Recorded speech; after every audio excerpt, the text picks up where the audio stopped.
இன்றைக்கி ஆதிரா ஜங்ஷனில் சப்பாத்தி பூரிக்கு ஏற்ற மாதிரி ஒரு புதுவிதமான முட்டை கிரேவி தான் எப்படி செய்கிறதுன்னு பார்க்க போகிறோம். இதை செய்கிறதுக்கு 2 பெரிய வெங்காயத்தை பெரிய பெரிய துண்டாக வெட்டியிருக்கேன். 3 தக்காளியை கட் பண்ணி வச்சுருக்கேன். ஒரு கையளவுக்கு முந்திரி பருப்பு, 10லேருந்து 12 பல் வெள்ளைப்பூடு, ஒரு பெரிய துண்டு இஞ்சை 2ஆக கட் பண்ணி வச்சுருக்கேன். ஒரு கையளவுக்கு கொத்தமல்லி செடியை கழுவி வச்சுருக்கேன். அதோட ஒரு ஸ்பூன் சோம்பு. இது எல்லாத்தையும் மிக்ஸி ஜாரில் சேர்த்து கொஞ்சமாக தண்ணி ஊற்றி நல்லா நைஸாக அரைச்சிக்கோங்க. இப்போ கடாயில் கொஞ்சம் போல் கடலெண்ணெய் விட்டு 1 ஸ்பூன் சோம்பு போட்டு நல்லா பொரிய விடுங்க. அது பொரிஞ்சதும் 2 கிராம்பு, ஒரு பெரிய துண்டு பட்டையை சேர்த்து நல்லா வறுத்து விட்டுருங்க.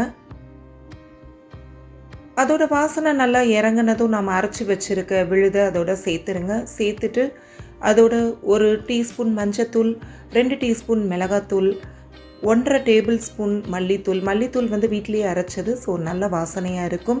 தேவையான அளவு தூளுப்பு போட்டுக்கோங்க. போட்டுட்டு நல்லா கலந்து விட்டுருங்க. இப்போது இந்த மசாலா வாடை போக நல்லா கொதிக்க விடணும். அதனால் தாராளமாக தண்ணி ஊற்றி நல்லா கிளறிட்டு அடுப்பை மீடியம் ஃப்ளேம் இல்லாட்டி சிறு தீயில் வச்சுக்கோங்க. மசாலா வாசனை நல்லா அதை போயிட்டு கொஞ்சம் வற்றி வரணும். அப்போது ஒரு கரண்டி தயிர், புளிக்காத தயிர் அதில் சேர்த்துட்டு உடனே நல்லா கலந்து விட்டுருங்க. இல்லாட்டி தயிர் திப்பி ஆகிடும். புளிக்காத தயிர் தான் சேர்க்கணும். இப்போ 5 முட்டை அளவுக்கு அவிச்சிட்டு நீலவாக்கில் கீறி அதில் சேர்த்துருக்கேன். முட்டையை சேர்த்த உடனே 5 நிமிஷத்தில் ஸ்டவ் ஆஃப் பண்ணிடணும், இல்லாட்டி முட்டை வழுத்துக்கிறோம். மேலும் கொஞ்சம் கஸ்தூரி மேத்தியை தூவி இறக்கிடலாம். இது சப்பாத்தி பூரிக்கு நல்ல பர்ஃபெக்டான சைட் டிஷ்ஷுங்க. இதை நீங்களும் உங்கள் வீட்டில் செஞ்சு பார்த்துட்டு கமெண்ட் பாக்ஸில் கமெண்ட் பண்ணுங்கள். ஆதிரா ஜங்ஷனை லைக் பண்ணுங்கள், ஷேர் பண்ணுங்கள், சப்ஸ்கிரைப் பண்ணுங்கள், பெல் ஐக்கானை ப்ரெஸ் பண்ணிவிடுங்க. மீண்டும் ஒரு ரெசிபியோடு சந்திப்போம்.